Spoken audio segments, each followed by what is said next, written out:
බලමු අද අපි කොහොමද රසට පොලොස් සම්බුලක් හදන්නේ කියලා. ඒකට අවශ්‍ය පොලොස් ටික මම ගානට කපාගෙන තියෙනවා මෙතන.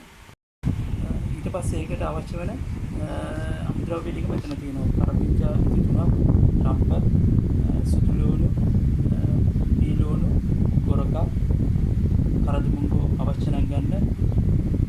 කුණු පොතු ටිකක් තියෙනවා. ඊට අමතරව පොල් කිරි අවශ්‍ය වෙනවා.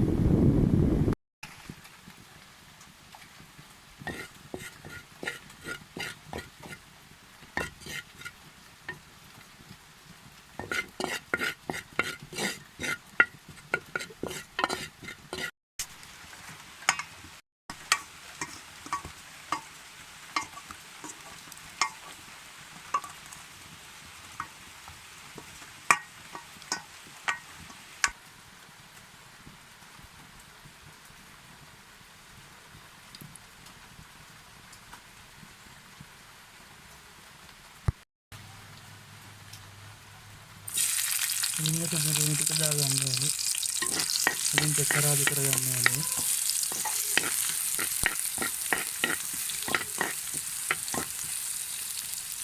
ඊට පස්සේ රම්ප ටික එකතු කරගත්තා. මිරිස් කැරට් ටිකත් අපි දාගන්නවා. කරපිංචා ටික එකතු කරගත්තා.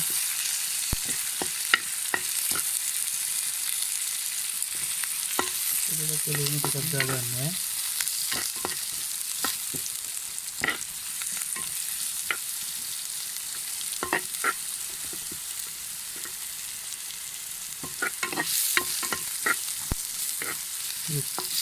මිරිස් ටිකක් අපි එකතු කරගත්තා.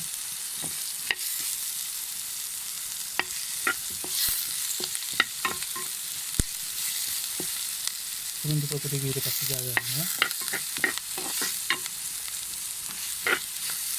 කරදුමුංගු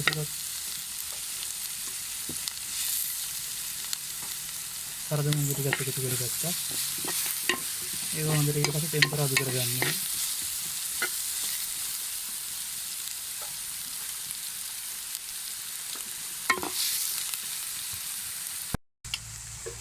මේකට තව උඩු හාල් ටිකකුත් අපි දාගන්න ඕනේ.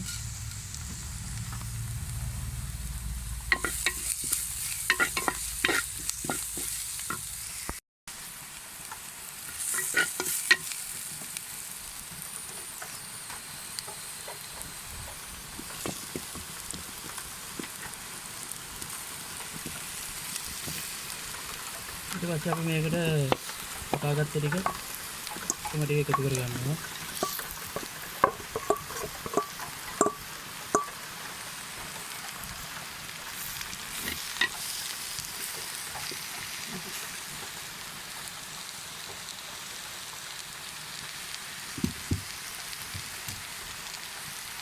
වතුර චුට්ටක් එකතු කරගන්නවා ඊට අමතරව.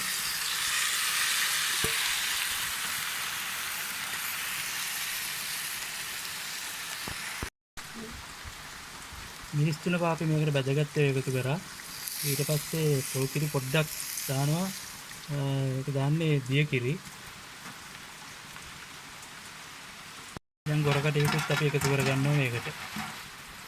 ගොරක කෑලි 4ක් විතර හොඳට තලලා ඒකත් එකතු කරගන්නවා.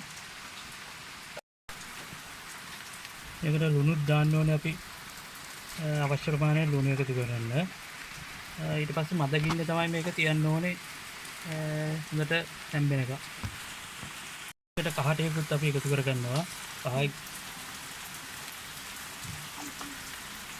මේකට ඔයගොල්ලෝ අවශ්‍ය නම් ගම්බිරිස් කුඩු ටිකකුත් එකතු කරගන්න.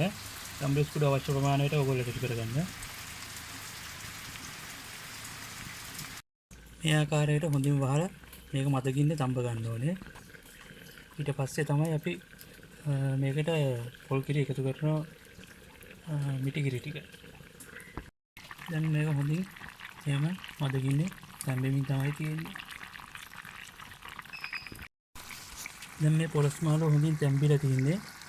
දැන් මේකට ඉතුරු මිටි කිරි ටික අපි දාගන්නවා.